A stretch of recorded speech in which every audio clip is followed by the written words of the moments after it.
Bonjour, aujourd'hui je suis en compagnie du professeur Thomas de Coninck, titulaire de la charge La philosophie dans le monde actuel, ici à l'Université Laval. Bonjour professeur de Coninck. Bonjour. Dans le cadre de la commission spéciale Mourir dans la dignité, comment la pensée philosophique éclaire-t-elle cette notion d'abord du mourir? La notion du mourir est au cœur de la réflexion philosophique depuis très longtemps, depuis au moins Platon, qui définissait la philosophie comme meletes anatou, un exercice à la mort, préparation à la mort. Et c'est une définition de la philosophie qui a traversé les siècles par la suite, autour de la mort de Socrate au début. Mais c'est à cause de la question du sens de la vie, et évidemment la mort fait partie, le fait que nous sommes mortels, et que nous mourrons tous fait partie de la question du sens de la vie. Et donc c'est vraiment la question philosophique par excellence d'une certaine manière. Maintenant, la façon dont cette question se pose aujourd'hui, dans le cadre de la réflexion sur autour des derniers instants, là, se pose avec une acuité évidemment tout à fait nouvelle, ça fait partie de la culture aujourd'hui, c'est marqué par la culture ambiante, mais qui a beaucoup été appelée une culture de mort, comme vous le savez. Et la mort est comme industrialisée, etc. Alors je crois que c'est très, très bien qu'on réfléchisse, qu'on soit conduit à réfléchir à neuf, à nouveau, sur ce que signifie la mort.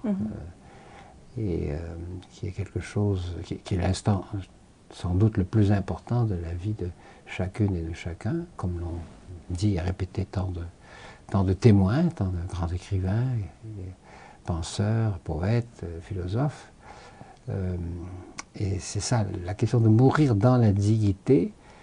Cette formule est excellente, je crois, mais le problème, c'est qu'on a l'impression qu'on la comprend très mal, très souvent, parce qu'on prend le mot dignité au sens de la dignitas romaine, de la parade, comme si on mourait au théâtre, où on jouait une scène, une dernière scène, alors que ça n'a rien à voir avec le cinéma. C'est la dignité humaine au sens profond du terme, où l'être humain, on doit le respecter comme une fin. Il n'est jamais réductible à un moyen. Et on doit surtout respecter sa liberté, mais sa liberté la plus intime, dans le fort intérieur. Le fort intérieur, on peut peut-être le mieux le découvrir quand on prend acte du fait que personne ne peut m'obliger à aimer ou détester en mon fort intérieur. On peut me torturer, on peut me faire faire des choses poser des gestes sous l'empire de la douleur, des choses que je ne poserai pas, mais en mon fort intérieur, non, on ne peut jamais m'obliger à aimer. Et c'est cette zone-là, je crois, qu'il faut se rappeler, cette zone de notre être qu'il faut se rappeler face au fait de la mort, où chacune et chacun est au bout du compte reconduit à sa conscience, et par rapport à toute sa vie, et par rapport aussi à l'interrogation quant à ce qui va venir après. Hamlet nous a bien montré que nous ne le savons pas. Si j'ai la foi chrétienne, j'ai la conviction qu'il y a une autre vie. Beaucoup aussi de religions nous disent qu'il y a une autre vie, où nous aurons à répondre de nos actes. Mais sur le plan strictement naturel, la vérité c'est que nous ne savons pas, comme disait Hamlet. Mais on se demande s'il n'y aura pas une autre vie. On ne peut pas ne pas se la poser. Alors l'affirmation péremptoire que la mort est la fin de tout, qu'on va basculer dans le néant après coup, elle n'est pas conforme à la condition humaine. Il y a des gens qui disent, oui, mais si on adhère à aucune religion, non, je crois que la vérité, c'est qu'on ne le sait pas. Et donc, on doit respecter ça. Dans l'instant de la mort, il y a une interrogation ultime qui ne peut pas ne pas se faire, mais qui suppose qu'on soit suffisamment libre, dégagé, et pour pouvoir s'appartenir d'une certaine manière. Et c'est là que le soulagement de la souffrance est si important. Parce que la douleur, ça aliène, elle nous empêche, elle nous contraint, on a envie on demande de la soulager. Et le soulagement de la souffrance est une sorte de devoir premier, je crois, de toute personne qui accompagne les mourants, et bien évidemment les médecins, entre autres, les infirmières, les infirmiers. C'est un devoir, mais justement dans le respect de cette liberté, pour la favoriser, tuer ou donner la mort de façon intentionnelle, à ce moment-là, c'est extrêmement grave à cause de ça, je crois. Mais il y a de la confusion, parce qu'on a l'impression, quand on fait des sondages, que très souvent les gens mélangent. Ils s'imaginent que donner une médication forte pour soulager la douleur, qui va, comme un effet secondaire, accélérer la mort, c'est de l'euthanasie. Ça n'est pas du tout de l'euthanasie. C'est bien reconnu depuis longtemps. Hein. C'est une question de lorsqu'on a l'intention d'accélérer la mort purement et simplement, que là on commet, on donne la mort. Et là c'est de l'euthanasie proprement dite. Vous avez parlé de cette liberté dans le fort intérieur, mais aussi la condition de souffrance. Est-ce que, au nom de cette liberté, une personne souffrante peut dire bon, c'est assez? Est-ce qu'on parle encore de liberté à ce moment-là? Je pense que l'appel au soulagement de la douleur, c'est la chose la plus compréhensible du monde. Et ce que la personne nous demande, c'est qu'on soulage sa douleur. Et je crois que c'est ce qu'il faut interpréter. L'appel ici, c'est un appel de solidarité. Je rappelle toujours la fable de La Fontaine, la mort et le bûcheron. Hein, le bûcheron qui appelle la mort de tous ses voeux parce qu'il souffre. Quand la mort arrive, il dit non, plutôt souffrir que mourir. Et je crois que ça, c'est beaucoup plus vrai. Lorsqu'on est devant la mort véritablement, le fait de la mort, c'est pas vraiment ça qui est demandé. Et beaucoup de médecins témoignent en ce sens, hein, que cet appel-là n'est pas véritablement un appel à la mort, mais un appel au fond à la vie, dans le sens de aidez-moi à vivre ma mort. Il s'agit de vivre sa mort. Moi, je crois que c'est ça qu'il faut comprendre.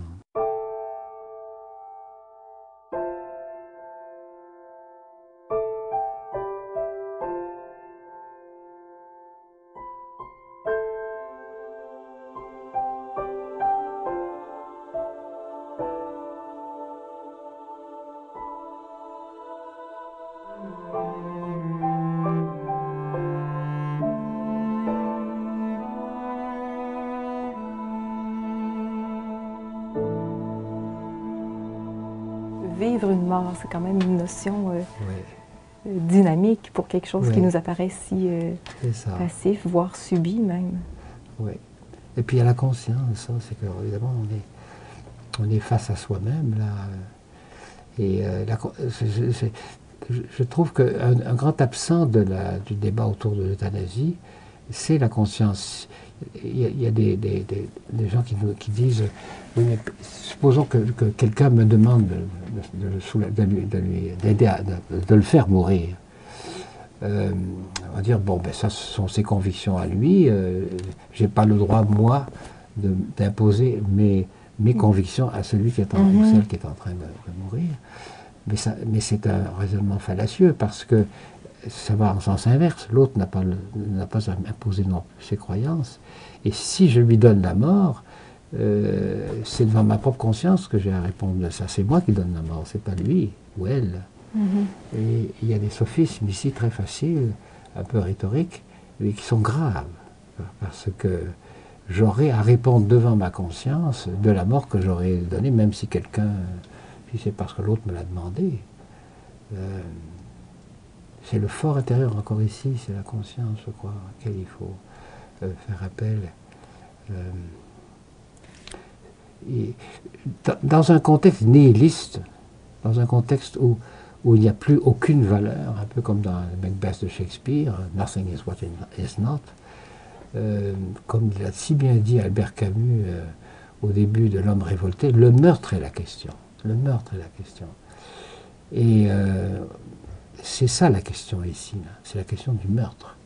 Pourquoi est-ce que l'homicide a toujours été considéré comme le pire des crimes depuis le Code d'Hammurabi, ça remonte à 1700 quelque chose avant Jésus-Christ. Les humains ont toujours reconnu dans toutes les cultures l'homicide comme quelque chose d'extrêmement grave. Alors, c'est une forme, l'euthanasie est proprement dite, est une forme d'homicide. C'est pourquoi c'est si grave. Et c'est pourquoi ce débat les conséquences, les résultats d'une consultation comme celle de cette commission sont extrêmement importants et tirent à conséquence. On parle beaucoup de respect de la dignité. Oui. Alors, dans cette suite, quels sont les fondements d'une dignité humaine, même en fin de vie humaine? La dignité humaine apparaît surtout dans la faiblesse. C'est reconnu dans toutes les sagesses depuis longtemps. On voit ça dans les lois de Manu en Inde aussi. Les enfants, les vieillards, les malades sont les seigneurs de l'atmosphère, dit-on. Et la culture grecque, on le sait, avec Antigone qui défend le droit à la sépulture du cadavre de son frère contre la loi de Thèbes, etc. Donc elle fait appel aussi au cœur humain. Elle apparaît surtout dans le dénuement. Et pourquoi? Parce que c'est dans le dénuement, il n'y a plus que l'être lui-même, l'être humain comme tel, en tant que tel. Il n'a plus d'avoir, il n'a plus de possession. Il est dépendant de l'autre, il apparaît. Mais justement, et ça veut dire que l'être humain demeure une fin, quel qu'il soit, quelle que soit sa condition, à la dignité d'une fin, n'est pas réductible à un moyen. Et peut-être le trait le plus fondamental qui s'associe à la dignité humaine et qui définit l'être humain par opposition à la brute, c'est la liberté, justement. Et donc, il s'agit de respecter cette liberté, dans le sens que j'ai dit tout à l'heure, en parlant du fort intérieur, jusqu'au bout. Dans les derniers moments, justement, des médecins, etc., nous rappellent qu'il peut y avoir toutes sortes d'indignités liées à la toilette intime, des choses comme celle-là. Mais justement, je trouve que là apparaît encore une fois la dignité humaine. C'est que je dois, en tant qu'infirmier, etc., je dois respecter cet être-là, même dans les gestes relativement dégradants qu'il peut avoir à poser en raison de sa maladie ou autre, parce que je respecte en lui l'être humain. C'est pas du tout l'apparence, là, c'est pas du tout ce qui... La dignité d'apparence, c'est le contraire. Je respecte en lui l'être humain par-delà les apparences et par-delà l'indignité apparente, si on peut dire. Ça, c'est la véritable dignité humaine. Alors, ce qu'on dit, c'est que tout être humain doit être reconnu comme une fin. C'est-à-dire, tous mes gestes sont en vue de lui ou d'elle et doivent toujours respecter justement dès lors sa liberté. Donc même une fin humaine, une fin vécue. Oui. Oui. Donc ça l'évoque, cette dignité. Oui. Et puis, si je tue quelqu'un ou je lui donne la mort, je lui enlève sa liberté, parce que j'enlève le sujet de la liberté. Et là, il y a aussi un sophisme qui revient souvent. C'est comme si je le libérais. Je ne le libère pas du tout, j'enlève le sujet de la liberté. Il n'y en a plus de liberté, je supprime la liberté. Pour avoir une liberté, il faut une libération. Oui. Je me soulage peut-être moi-même, là, d'une certaine manière, mais je ne respecte, je le détruis, donc je détruis sa liberté, je détruis ce qu'il a de plus important jusqu'au dernier instant. Et les derniers instants sont sans doute les plus importants de nos vies. Et selon vous, qu'est-ce qui vous avez parlé, comment cette dignité, elle est inscrite dans l'histoire de l'humanité depuis des siècles, et pourquoi aujourd'hui notre société s'interroge-t-elle sur un mourir dans la dignité, en lien avec une question même de légalisation de l'euthanasie ou du suicide assisté? Oui. Peut-être parce qu'on est de plus dans la société très puissante dans laquelle nous sommes sur le plan technologique, industriel, etc., dans le monde anonyme, de plus en plus anonyme dans lequel nous vivons, de plus en plus anonyme des hôpitaux, aussi des institutions, etc. Le rapport direct à la réalité concrète humaine devient de plus en plus rare. On est dans des écrans, derrière toutes sortes d'écrans, on voit les choses à travers toutes sortes d'écrans. Le contact humain, le toucher, etc., la vie concrète, on en est de plus en plus coupé. C'est justement là qu'on la retrouve, c'est dans le contact avec les malades, les mourants, etc., qu'on retrouve la réalité humaine concrète.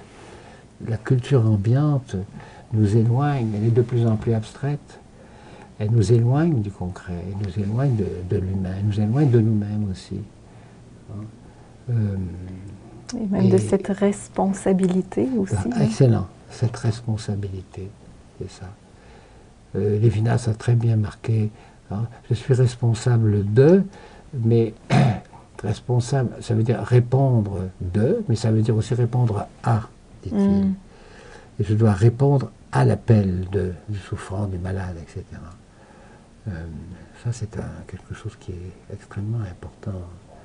Le visage humain, si on le regarde, quand on dit ça, il y a des gens qui rigolent, mais non, le visage, c'est parce qu'ils n'ont jamais regardé un visage. Et le visage, comme disait Lévinas, le meurtrier est incapable de regarder sa victime dans les yeux. Il fuit le regard, parce que les yeux disent tu ne me tueras pas. Il y a comme un interdit. Il faut regarder vraiment un visage humain. Et c'est cet appel du visage humain là qui dit non, respecte-moi jusqu'au dernier instant. Responsabilité en ce sens-là. Et puis aussi, répondre aussi par rapport à ma propre conscience aussi, comme je le disais il y a un instant. Comme ça. En terminant, professeur Oui. de Coninck, quelle est un peu votre espérance ou comment vous envisagez les suites de cette consultation publique? Je ne sais pas. Je ne sais pas du tout comment cette enquête est menée, et dans quel esprit elle est menée, et par qui non plus. Et je ne sais pas. Je ne sais vraiment pas. Mais c'est une responsabilité considérable et qui ne devrait pas être seulement commandée par les médias et par l'image, mais qui devrait être commandée par la conscience humaine, véritablement. Je crois que c'est ça le plus important. C'est une très grave responsabilité.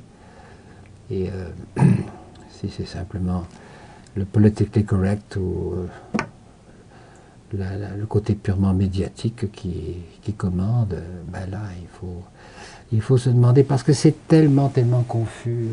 Je le disais, dans les médias, c'est tellement sensationnalisme, c'est tellement confus. Et comme je le disais tout à l'heure, pour beaucoup de gens, l'euthanasie, ça veut dire soulager, ça veut dire aider les gens, ça veut dire soulager la souffrance. On veut tout soulager. Il faut soulager la souffrance. Mais l'euthanasie proprement dite, c'est le meurtre, c'est tuer. Et est-ce que c'est aussi clair que ça devrait l'être? Il y en a qui n'aiment pas qu'on dise ça, et pourtant c'est l'évidence même. Ils n'aiment pas, parce que il y a quelque chose qui n'est pas... qui n'est pas franc, là. Voilà. Professeur de Coninck, merci pour cet éclairage, d'avoir osé dire ces mots, et aussi que nous puissions maintenant regarder et prendre part aussi à cette réflexion avec une plus grande conscience et même responsabilité, en liberté. Merci beaucoup. Merci à vous. Merci.